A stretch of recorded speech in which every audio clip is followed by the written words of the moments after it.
Na segunda-feira, a gente noticiou aqui episódios de racismo no futebol. Um deles teve como palco o jogo entre o Atlético Mineiro e o Cruzeiro. Ontem, torcedores envolvidos nesse caso prestaram depoimento à polícia. Como é que foi? O que você pode nos dizer a respeito, Fefito? Pois é, esse vídeo lamentável continua circulando nas redes sociais. É importante que circule para que a gente veja como o racismo opera, às vezes de maneira bem descarada nesse país. Mas os irmãos Adrier Siqueira da Silva, de 37 anos, e Natan Siqueira, acusados de cometer injúria racial, foram prestar depoimento. A gente está vendo o vídeo passando aí no fundo.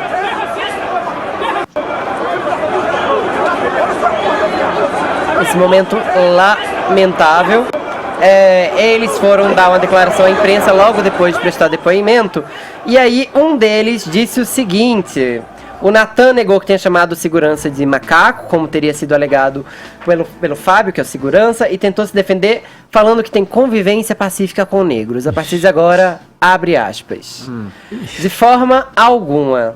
Tanto que eu tenho irmão negro, tenho pessoas que cortam o meu cabelo que são negros. Meu Deus. Amigos que são negros. Isso não foi da minha índole, pelo contrário.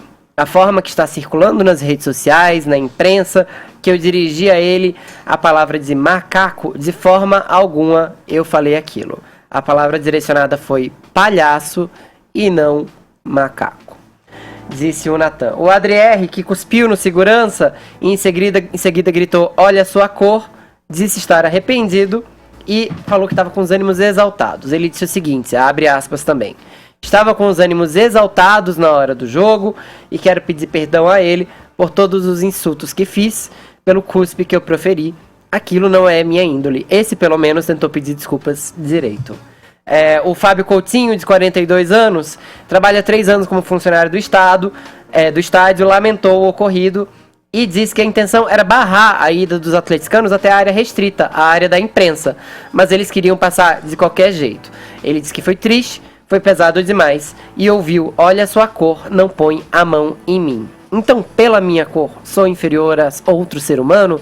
Questiona o Fábio. Já te digo que não. Os irmãos queriam encontrar o Fábio pessoalmente para pedir desculpas. Essa decisão vai ficar com o Fábio. Eu me pouparia desse desgosto. Essa fala aí do cidadão aí, ele não percebe que acaba reforçando ainda mais o racismo velado que existe dentro dele, né? Um racismo estrutural que existe dentro dele. Alguém que o serve. Um senhor de engenho, né? Um negócio assim. Meu cabeleireiro. Né? Que virou comum agora, né? Você moderno, utilizar, né? alguém que me serve. Isso, do convívio com pessoas negras para você falar que você não é racista. E do outro cidadão, quando ele fala dos ânimos exaltados, é justamente num ambiente como um estádio de futebol, onde as coisas estão mais inflamadas, que o ser humano às vezes acaba revelando os comportamentos mais sórdidos que estão dentro dele. Sim. E aí ele representou nessa fala horrível também. Agora, o que vai acontecer com essas pessoas? É isso a lei que a gente, tá aí, né, Vini? Né? A lei tá aí, então, mas eu acho que as coisas precisam acontecer. Sim. As punições precisam acontecer para servir de exemplo. Não só criminalmente, mas também da senhora FIFA, da senhora CBF. Tá, já passou da hora, não só aqui no Brasil, como esses casos que a gente tem visto aí no futebol europeu, de começar a punir seriamente os clubes e essas pessoas. Não tem que entrar mais em estádio de futebol. Mas o clube aí não pode ser responsabilizado pela atitude de um torcedor. Ele tem que ser banido dos estádios de futebol. Eu não sei. Não, mas é temerário falar que o Atlético, de certa forma, endossa a atitude dele. O Grêmio, dele. naquele episódio da torcedora que ofendeu o Aranha, o Grêmio foi excluído da Copa do Brasil. Em outros países, gritos homofóbicos também rendem por Mas aí, esse é um problema, exatamente. Aí você tocou num problema grave. É exatamente você coletivizar uma culpa individual. Eventualmente, existem pessoas preconceituosas, ou racistas, ou homofóbicas, que seja. Agora, você promover uma acusação geral, uma coletividade, aí é uma ofensa à própria torcida do Atlético ser identificada com um rapaz racista como ele. No mais, eu estou de acordo com o seu comentário perfeitamente. Eu acho que existe um negócio expiatório em que a pessoa vomita exatamente seus piores sentimentos.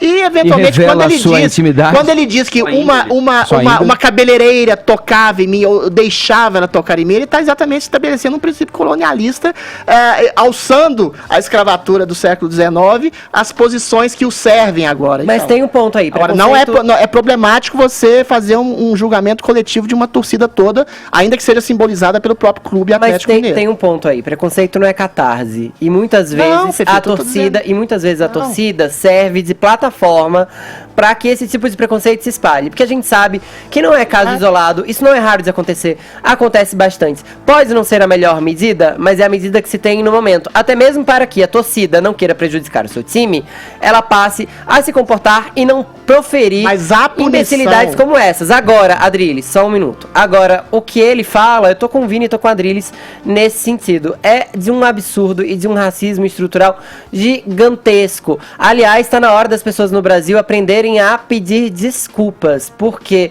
uma desculpa como essa só prova de que ele não aprendeu nada com o que ocorreu. E o que, Sim, o que só isso, eu mas a poderia punição dizer tem que ser individual com em relação relação ao... a ele. Então, exato, é exatamente nesse ponto que eu quero colocar. Na sugestão do Vini, talvez não fizesse sentido perante a lei, porque você pode ter muitas circunstâncias aí, né? Quando tem um grito de torcida, que toda a torcida canta, como foi na Europa com o Balotelli, como foi com o Tyson e o Dentinho, né?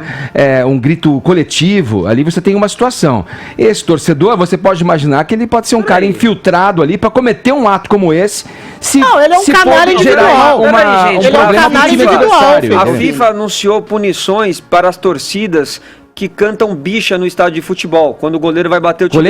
Coletivo. É aquele individual. Coletivo, mas nós temos uma ação aí também que ela pode se propagar. Exatamente, preconceito mas não, é aí- catarse. Ela não for, Mas aí ela uma- não for punida, Proibida. Mas é uma proibida, possibilidade. Mas individualmente. É individualmente, É isso que o Adriles está individualmente. falando. Deixa eu ouvir o Fernando aí. Fernando, o que você pensa a respeito? Você que é um gaúcho, você é colorado ou tricolor primeiro, antes de mais nada? Saia do armário. Obviamente, Não. Aqui a gente nunca sai do armário. Aqui a gente nunca sai do armário porque a gente tá sempre fora do armário. A gente nunca passa o pano em ninguém porque a gente fala o que a gente gosta, né? Eu sou gremista, obviamente, tricolor. Cara, a questão do racismo é até muito ruim da gente comentar, porque a gente pode ser mal entendido, né? Esse fato desse torcedor, cara, esse é o racismo que tem que ser punido com cadeia. Exato. Ele fala pro outro cidadão o seguinte, não encosta em mim por causa da tua cor. Injúria racial. Você não é da mesma raça que eu. Esse cara tem que ir pra cadeia. E isso é racismo. Tá? Isso é uma injúria gravíssima. Outra coisa é num jogo de futebol, dentro de um... O que tá com uma coisa que eu fico pensando é o seguinte, por que eu posso dar um soco num jogador, dar uma voadora no jogador, e eu não posso ofender ele com palavras? O que pesa mais, a palavra ou a própria violência? Por que a violência física é aceita e a palavra não é aceita? É uma grande discussão a se ver. Nada é aceito. Óbvio, no futebol, isso aqui existe essa discussão. No caso desse torcedor, esse é o racismo puro. Não te relaciona comigo porque tu não pertence à minha raça. Eu não tô nem falando de estruturalismo, não tô falando de colonialismo. Esse é o racismo puro. Eu não admito. Deixa eu